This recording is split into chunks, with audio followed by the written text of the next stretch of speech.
மூன்று முடிச்சு episode number 475. கடிஜுக்கு சொல்கிற 3 பேருக்கு ஒரு சின்ன கிஃப்ட் கொடுக்குறதா இருக்கும். கண்டிப்பாக கலந்துங்க.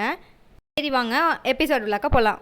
நந்தினி ட்ரெஸ் மாற்றுறதுக்காண்டி ரெடியாகி என்ன ஆயிடுச்சு, ட்ரெஸ் மாற்றுறாங்க. அப்போ மாற்றும் போது அவங்களோட பின் வந்து செக்யூரிட்டி பின் வந்து கீழே விழுந்துருது. அதை எடுக்கிறதுக்காண்டி போகும்போது கீழே பார்த்தா ஒரு கார் நிற்கிது.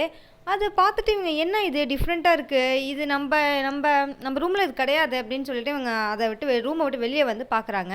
ரஞ்சித் மட்டும் உட்காந்துருக்காரு. இது உங்களுடையா அப்படின்ட்டு கேட்குறாங்க.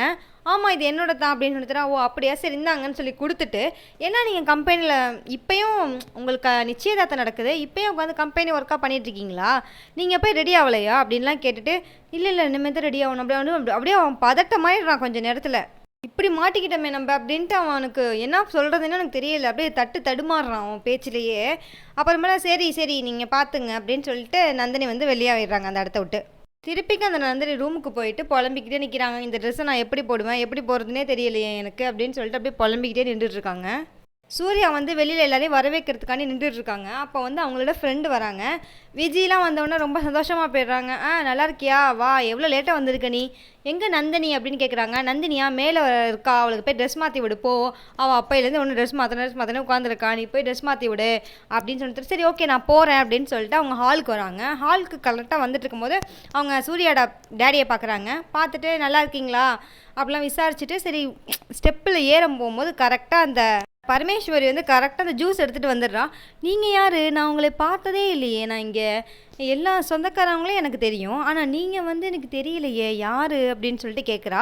உடனே இவங்க சொன்னாங்க, நான் வந்து சொந்தக்காரவங்க லிஸ்ட்டில் வரமாட்டேன், நான் வந்து நந்தினியோட ஃப்ரெண்டு அப்படின்னு. அப்படியா, அப்போ நீங்கள் தான் ரொம்ப முக்கியமான ஆள், அப்போ கண்டிப்பாக நீங்கள் ஜூஸ் எடுத்துக்கணும், இந்தாங்க ஜூஸ் எடுத்துங்கன்னு நிற்கிறா. இல்லை எனக்கு வேணாம் எனக்கு ஏற்கனவே டைம் ஆகிடுச்சு நான் போகணும் அப்படின்னு சொல்கிறாங்க. என்ன நந்தினியோட ஃப்ரெண்டுன்னு சொல்கிறீங்க, சீக்கிரமாக வந்து நந்தினியை கலைப்பட வேணாம், இவ்வளோ லேட்டாக வர்றது பரவாயில்ல, இருந்தாலும் நீங்கள் ஜூஸ் எடுத்துக்கிட்டு தான் போகணும் அப்படின்னு சொல்லிட்டு இவங்க 2 பேரும் பேசிகிட்டு இருக்கிறத எதுக்காப்பில் சுந்தரவழி எல்லாத்தையும் இப்படி பார்த்துட்டே இப்படி டென்ஷன் ஆகி நின்றுட்டு இருக்காங்க. சுந்தரவழி பார்க்குறத வந்து விஜி பார்த்துடுறாங்க. பார்த்துட்டு சரின்னு சொல்லி டக்குன்னு ஜூஸ் எடுத்துகிட்டு அந்த இடத்த விட்டு கிளம்பிடுறாங்க.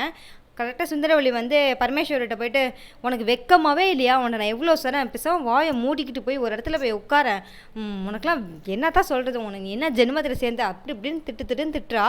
திட்டினதோட உடனே இவ வந்து பரமேஸ்வரி இருங்கடி ஒன்று கொஞ்ச நேரத்தில் உங்களை நான் ஒரு ஓரமாக உட்கார வைக்கிறேன், என்னையே நீ ஓரமாக வைக்கிற சரியான்னு சொல்லிட்டு மைண்ட் வைஸில் பேசிகிட்டு இருக்காங்க அவங்க பாட்டுக்கு. நான் இங்கே பேசிகிட்டு இருக்கேன், என்னடி நீ அங்கே யோசிச்சுட்டு இருக்க அப்படின்னு சொல்லிட்டு, இல்லைம்மா நான் ஒன்றும் யோசிக்கலை, நான் வந்து உங்கள் குடும்பத்துக்காண்டி தான் நான் வேலை பார்க்குறேன் அப்படி இப்படின்னு சொல்கிறாங்க. இந்த ஜூஸை மட்டும் எல்லாருக்கும் கொடுத்துட்டு நான் அமைதியாக ஒரு ஓரத்தில் போய் உட்காந்துடுறேன், உங்களை நான் எந்த தொல்லையும் பண்ண மாட்டேன் அப்படின்னு சொல்லிட்டு, ஏதாவது பண்ணி தொலை ஃபஸ்ட்டு சீக்கிரமாக போய் ஒரு இடத்துல உட்காரு, உன்னை பார்த்தாலே அப்படி எனக்கு அருவருப்பாக இருக்குது அப்படின்னு சொல்லி அவங்க அனுப்பிவிட்டுடுறாங்க.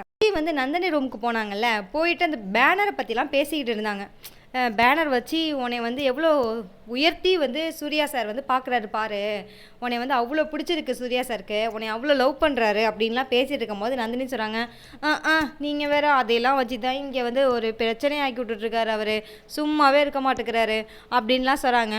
யார் என்ன வேணால் சொல்லட்டும், வந்து சூர்யா சார் உனக்காண்டி பண்ணுறாருல அதை தான் நீ பார்க்கணும் அப்படின்லாம் சொல்கிறாங்க. இப்படிலாம் பேசிகிட்டு இருக்கும் போது மேனஸே இல்லாமல் ஒரு ஆள் ரூமில் படக்குன்னு உள்ளக்கு வந்து, என்னது இவ வந்து கௌரவமாக, இவ வந்து மேலையா, என்ன நீலாம் பேசுகிற, யார் நீ ஃபஸ்ட்டு அப்படின்லாம் பற்றி பேசுகிறாங்க. யாருன்னா அந்த ஹரிணி பைத்தியம் திடுதுப்புன்னு ரூமில் வந்துட்டு வெக்கமே இல்லாமல் அது பாட்டுக்கு பேசிகிட்டு இருக்கு கண்டதையெல்லாம்.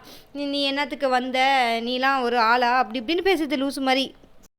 இன்னும் ஓவராக போய் என்ன சொல்கிறாங்க, இந்த நாயை குளிப்பாட்டி நடுவுட்டில் வச்சாலும் அது அப்படி தான் இருக்கும் அப்படின்னு சொல்லுவாங்களே, அதே மாதிரி ஒரு பழமொழி சொல்லி இப்படி தான் இருக்கும், இதுக்கெல்லாம் நீ என்ன தான் செஞ்சாலும் அப்படி தான் இருக்கும் சி அப்படின்னு சொல்லிட்டு அந்த ரூமை விட்டு போயிடுறாங்க. போன தடவை விஜய் வந்து யார் இவ இன்னும் இந்த பேச்சு பேசுகிறா, சுந்தரியோட விட ரொம்ப திமுரு பிடிச்சவளாக இருப்பா போல் அப்படின்னு. ஆமாம் அவங்க அப்படி தான் பேசுவாங்க, அவங்க வெளிநாட்டிலேருந்து உள்ளவங்கள்ல அதனால அப்படி தான். ஏன் வெளிநாட்டிலேருந்து உள்ளவங்கன்னா அவங்களுக்கு அவ்வளோ திமுரு இருக்குமா, இவங்களுக்குலாம் சூர்யா சார் தான் கரெக்டு அப்படின்னு சொல்லிட்டு அவங்களும் சரி விடு அப்படின்னு சொல்லிட்டு பார்க்குறாங்க அந்த ட்ரெஸ்ஸை. வாவ் சூப்பராக இருக்குது, ரொம்ப காஸ்ட்லியான ட்ரெஸ்ஸு போல், அவ்வளோ அழகாக இருக்குது, இதை போட்டுக்கோயே நீ அப்படின்னு சொன்னாங்க. இல்லைக்கா எனக்கு இதை போட்டுக்கிறதுக்கெலாம் ஒரு மாதிரியாக இருக்குது, எனக்கு இது எப்படி போகிறதுனே கூட தெரியலக்கா, அதனால தான் நின்றுட்டுருக்கேன். அதை விடு இங்கே வா நான் போட்டு விட்றேன்னு சொல்லிட்டு அவங்க ட்ரெஸ் போட்டு விட்றாங்க. அந்த ட்ரெஸ்ஸை பொறுத்தவரை நல்லா இருக்காங்க அப்படின்னு சொல்லிட்டு இருக்காங்க. ஆனால் உண்மையாகவே அந்த ட்ரெஸ்ஸில் அவங்க செட்டாகவே ஆகல. அந்த ட்ரெஸ் அவங்களுக்கு எப்போதுமே என்னமோ நம்ம புடவையிலேயே அந்த ஆஃப் சாரிலேயும் பார்த்ததே இருக்கிற வசியோ என்னமோ தெரில. இந்த ட்ரெஸ் வந்து அவங்களுக்கு செட் ஆகாத மாதிரியே இருந்துச்சு. ஏன்னா ஹேர் ஸ்டைல்லாம் கொஞ்சம் மாற்றிருந்தாங்கன்னா ஒன்றும் சூப்பராக இருந்திருப்பாங்க. பட் வந்து இது அந்தளவுக்கு அவங்களுக்கு செட் ஆகலை. சரி, அதை விடுங்க. சூர்யாவும் வந்து பார்த்தாங்க அந்த ட்ரெஸ்லாம் பார்த்துட்டு, சூப்பராக இருக்குது, இந்த ட்ரெஸ்லேயே நீ வா, சூப்பராக இருக்குன்னு சொன்ன தவிர, இல்லை எனக்கு ரொம்ப ஷையாக இருக்குது, நான்லாம் வரமாட்டேன் அப்படின்னு பேசிகிட்டு இருக்கும் போது லைட்டாக கால் ஸ்லிப் ஆகி சூர்யா மேலேயே விழுந்துடுறாங்க. ஒரே ரொமான்ஸ் தாங்க. ஹரணி பைத்தியம் திருப்பிக்கும் கதவை திறந்துக்கிட்டு, என்ன வந்து ரொமான்ஸாக, என்ன தான் பண்ணி வச்சாலும் அப்படி தான் இருக்கும், அதுக்காண்டி வந்து பெரிய ஆளாக ஆகிட முடியுமா இந்த ட்ரெஸ்ஸு போட்டாலும், என்ன அதான் குளிப்பாட்டி வச்சுருக்கீங்களோ அப்படிங்கிற மாதிரி பேசினதோட சூர்யா செம்ம டென்ஷனாக ஆயிடுறாரு. வாயை மூடு, நீ உன்னை இங்கே ரூமுக்கு வர சொன்னா, உனக்கு ரூமுக்கு வரதுக்கு யார் அனுமதி கொடுத்தா? ஃபஸ்ட்டு வெக்கமே இல்லாமல் எப்படி ரூமுக்கு வர சொன்னதோட அதுக்கு வந்து ஹரிணீஸ்வரா, நான் யார்கிட்ட கேட்டு வரணும், இது என்னோட அத்தையோட வீடு, நான் யார்கிட்ட கேட்கணும் அப்படின்லாம் சொல்கிறா. உடனே அதுக்கு வந்து, ஹலோ, இது உங்கள் அத்தையோட வீடாக இருக்கட்டும், யாரோட வீடாக இருக்கட்டும், இது எனக்குன்னு ஒரு ப்ரைவேட் பிளேஸ் இது, அதுக்கு நீ இது உள்ளாக்க வரத்துக்கு நீ நந்தினிட்ட கேட்கணும், என்ன இதுன்னு கேட்காம நீ பாட்டிக்கே வர அப்படின்னு சொன்னதில் சீப்பே அப்படின்னு அவளும் சொல்லிடுறா. இவரும் வந்து சீப்பே அப்படின்னு சொல்லி இவங்களாம் சொல்லி முடிச்சிடுறாங்க. கீழே வந்து மாதவி என்ன பண்ணுறாங்க, அவங்கள ஜுவல்ஸ்லாம் ரொம்ப பெருமையாக காட்டிகிட்டு இருக்காங்க. இந்த ஜுவல்ஸ் இவ்வளோன்னு பேசிகிட்டு இருக்காங்க. பேசிகிட்டு இருக்கும் போது கரெக்டாக வந்து நந்தினி அழகான ஒரு புடவை உடுத்தி வேறு ட்ரெஸ்லாம் அங்கே சேஞ்ச் பண்ணிடுறாங்க. இந்த ட்ரெஸ் வேணா எனக்கு ரொம்ப ஷேயாக இருக்குன்னு சொல்லிட்டு வேறு ட்ரெஸ் மாற்றிடுறாங்க. அங்கேருந்து அவங்க இறங்கி வராங்க. அவ்வளோ அழகாக இருக்காங்க அந்த ட்ரெஸ்ஸில். அவங்க வந்து இறங்கினதோட அங்கே உள்ள எல்லாருமே பார்த்துட்டு இவ்வளோ அழகாக இருக்காங்க, லட்சணமாக இருக்கா பார்க்குறதுக்கே இந்த புடவையில் அப்படின்னு சொல்லிட்டு எல்லாரும் அவங்க வந்து பாராட்டுறாங்க. அதை வந்து தாங்கிக்க முடியலைங்க இந்த மாதவியால். மாதவி உடனே வந்துட்டு, எங்கள் அம்மாவை தான் தலைக்கு புடவை கட்டுறாங்க, எங்கள் அம்மாவை தான் இது பண்ணுறாங்க, நீங்கள் எப்பயாவது புகழ்ந்துக்கிறீங்களா அப்படி இப்படின்னு கோத்து விட்டா நடுவில் வந்துக்கிட்டு. அப்புறம் சூர்யா சாரும் நந்தினியும் சேர்ந்து வாசலுக்கு போய் எல்லாரையும் வரவேற்றுட்டு இருக்காங்க. அப்போ வந்து என்ன நடக்குது, நந்தினி வந்துட்டு சூர்யா சாரோட ஃப்ரெண்டுகிட்ட ஒரு ஜுவல்ஸ் வந்து வாங்க சொல்லியிருக்காங்க போல். அதை வந்து அவரும் வாங்கிட்டு வந்து யாருக்கும் தெரியாமல் கொடுத்துட்றாங்க. இவங்க வந்து அன்பளிப்பாக கொடுக்கறதுக்கானே அதை வச்சுருக்காங்க. இதை வந்து இவங்க கொடுத்துட்டு இருந்து அவங்களாம் நவந்து போனதுக்கு அப்புறம் ஏதோ ஒரு மரத்தடிக்கிட்டு இவங்களை கொடுக்குறாங்க. சும்மா நந்தினி திரும்பி பார்க்குறாங்க. மேலே வந்து ரஞ்சித் வந்து அந்த ரோபோட் காரை வச்சு ஏதோ செஞ்சிட்டு இருக்கிறத நந்தினி பார்க்குறாங்க. என்னடா இவன் செஞ்சிட்ருக்கான் அப்படிங்கிற மாதிரி பார்த்துட்டு சரி எதுவுமே கண்டுக்கல, அவங்களுக்கு எதுவும் பெருசாக தெரியலை. அவங்க போய்ட்டு அந்த இடத்த விட்டு நவந்துடுறாங்க.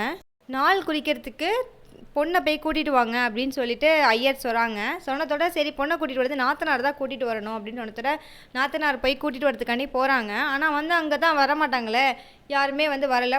நல்லா பிடிச்சி நந்தினியை திட்டி விட்டுறாங்க. சரி பரவாயில்ல, நந்தினி அதை பெருசாகவே எடுத்துக்கல.